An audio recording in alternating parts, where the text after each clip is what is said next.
شیخ صاحب آپ سے آغاز کروں گا. رمضان المبارک کا مہینہ ہے، آخری لمحات ہیں، تو کیا پیغام ہے نوجوانوں کے لیے بالخصوص کہ رمضان المبارک کا مہینہ اگر کسی آدمی سے گزر گیا ہے، اب آگے وہ اس کو دوبارہ کنٹینیو کیسے کرے، کیسے اس پکڑ سکتا ہے ان تمام اعمال کو؟ بسم اللہ الرحمن الرحیم. جزاک اللہ خیرن. بہت اہم پہلو پر آپ نے توجہ دلائی. اتنا عظیم مہینہ جو اللہ تعالیٰ نے عطا فرمایا، اتنی بڑی اپارچونٹی بندے کے پاس ہے کہ وہ اپنے آپ کو جہنم سے آزاد کرانا چاہے تو کرا سکتا ہے، جنت پانا چاہے تو پا سکتا ہے.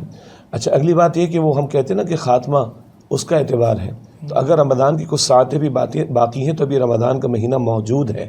جنت کے دروازے کھلے ہیں، جہنم کے دروازے جو ہیں وہ اس وقت بند ہیں. بندہ کوشش کرے تو اللہ کو پا سکتا ہے، جنت کو حاصل کر سکتا ہے. جہاں تک آپ نے فرمایا کہ نوجوانوں کے لیے کیا پیغام ہے، میں آپ کے سامنے اپنے دکھے دل سے یہ بات رکھنا چاہوں گا کہ ہم 14 صدیوں پہلے دیکھتے تھے کہ قرآن حکیم سے روکنے کے لیے رقص و سرور کی محفلیں سجائی جاتی تھیں. نظر بن حارث تھا، ایک سردار تھا مشرکین کا، وہ کنیزوں کو لے کر آیا اور کہتا تھا جہاں جہاں قرآن پڑھا جائے وہاں رقص و سرور کی محفلیں سجاؤ. گویا وہاں قرآن حکیم سے روکنے کی کوششیں کی جاتی تھیں. وقال الذين كفروا لا تسمعوا لهذا القرآن والغوا فيه لعلكم تغلبون. سورہ حامی میں سجدہ میں آئے کہ ان کافروں نے کہا کہ قرآن مت سنو اور اس کے سننے میں شور پیدا کرو تاکہ تم غالب آ سکو.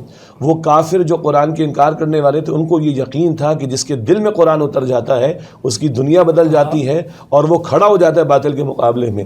آج اگر آپ غور کریں تو بڑے ایک سسٹمیٹک انداز میں، بڑے مربوط انداز میں اس امت کو قرآن کریم سے روکنے کی کوششیں کی جا رہی ہیں. مجھے معاف کیجیے گا، حرمین میں بھی تراویح مختصر کر دی گئی ہے. اس پہ بہت بڑا سوالی نشان کھڑا ہوتا ہے. ہمارے اس ملک کے اندر کراچی میں آپ نے دیکھا رمضان کے آغاز میں ہی پی ایس ایل کے میچز چلتے رہے اور رات میں پی ایس ایل کے میچز ہو رہے ہیں. رہی صحیح کسر جو ہے وہ فوڈ اسٹریٹ سے پوری کر دی ہے. رات بھر لڑکے لڑکیاں بیٹھے ہوئے، نوجوان بیٹھے ہوئے ہیں اور کھانا پینا ہلا گلا چل رہا ہے. بھائی کرکٹ کھیلنی ہے کھیل لو، تمہیں کسی نے منع نہیں کیا، مگر تمہیں رمضان کا مہینہ ملا ہے. رمضان کی راتوں میں پھر آخری عشرے میں آپ کو پتہ ہے ٹورنامنٹ ہوتے کراچی کے اندر، ٹیپ ٹینس کے ٹورنامنٹ ہوتے، رات بھر نوجوان لگے رہتے ہیں. میں سمجھتا ہوں کہ یہ ایک بڑے مربوط انداز میں قرآن کریم سے دور کرنے کی کوشش کی جا رہی. ہمارے سیٹلائٹ چینلز پر آپ دیکھیے کھلواڑ بچا کے رکھا ہوا ہے. اختلافی امور کو، علمی اختلافات کو علماء کی مجلس میں رہنے دیتے، وہ اٹھا کر لا کر پوری قوم کے سامنے پریزنٹ کیا جا رہا ہے. لوگوں کے ذہنوں کو خراب کیا جا رہا ہے، لوگوں کو انتشار میں مبتلا کیا جا رہا ہے. جبکہ مہینہ تھا قرآن پاک سے تعلق کا، اسی مہینے میں کبھی بدر سجا تھا، اسی مہینے میں فتح مکہ کا معاملہ ہوا تھا، اسی مہینے کے اندر اللہ رب العالمین نے عظیم قرآن عطا کیا جو تقدیروں کو بدل دینے والی کتاب. تو بھائی میسج تو یہ ہے کہ رمضان سجایا گیا قرآن کے لیے، لعلکم تشکرون، روزے دیے گئے قرآن پر اللہ کا شکرانہ ادا کرنے کے لیے، رات کی تراویح دی گئی قرآن کے ساتھ تعلق قائم کرنے کے لیے. صحابہ کرام کی تراویح کے معاملات پڑھے، پوری رات قرآن کریم کے ساتھ بسر ہوتی. حضور علیہ السلام کا آخری عشرہ پورے قیام میں گزرتا رات میں. تو اگر کچھ لمحات باقی ہیں تو خدا رحم اس کی فکر کرے. آپ نے سوال اٹھایا کہ اب اس کو کیسے کنٹینیو کریں. اگر کوتاہی ہو گئی تو ساعتیں باقی ہیں بھائی، خاتمے کا اعتبار ہے. آؤ پلٹ آؤ اللہ کی طرف، دو آنسو بہا لو، اٹھا لو قرآن حکیم اپنے ہاتھوں میں اور اللہ کو منانے کی کوشش کر لو. اگلی بات ہے کہ واٹ آفٹر رمضان. دیکھیے رمضان میں اللہ نے ایک ماحول بنا رکھا ہے. شیاطین جو ہے سرکش وہ قید ہیں. ایک ماحول بنا ہوا ہے تو نیکی کی طرف بڑھنا آسان ہوتا ہے.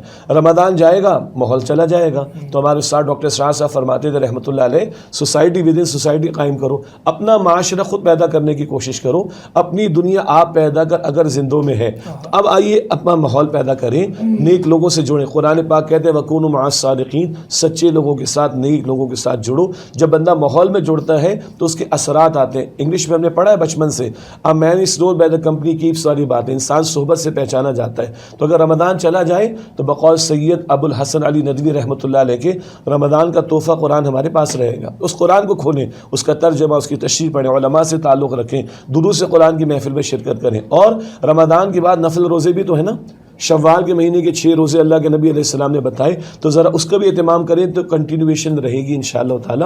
تو ابھی ساعتیں ہیں، اس سے فائدہ اٹھایا جائے اور رمضان کے بعد ابھی سے طے کریں کہ اپنا ماحول بنانا پڑے گا، نیک ماحول سے جڑنا پڑے گا. تو اللہ تعالیٰ کی ذات سے امید ہے کہ کچھ ہمیں کنٹینویشن مل سکے.